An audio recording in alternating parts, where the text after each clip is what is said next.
Hey YouTubers, I'm a woman. I tinker around with cars just to survive, and I solved it. I'm not even a mechanic. If I can solve this, you can. I'll give you the list I went through.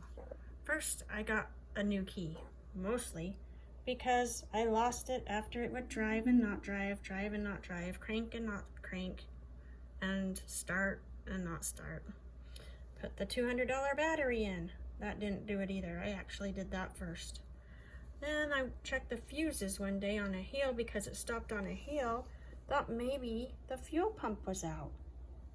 Thank you, YouTube videos. Yes, that was hot. I checked it and swapped it with another one and it worked for a while.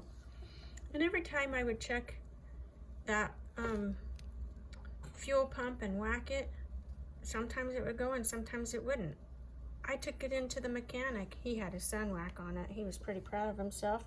You can get them for $200 and up. I bought mine for about $300.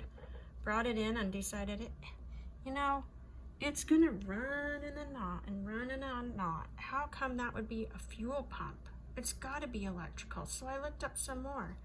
I checked the alternator. There's something on the alternator that was it. Even though I'd first buy it and it would say sufficient, sufficient, sufficient every single time, then one day it was not sufficient. I started looking up alternators.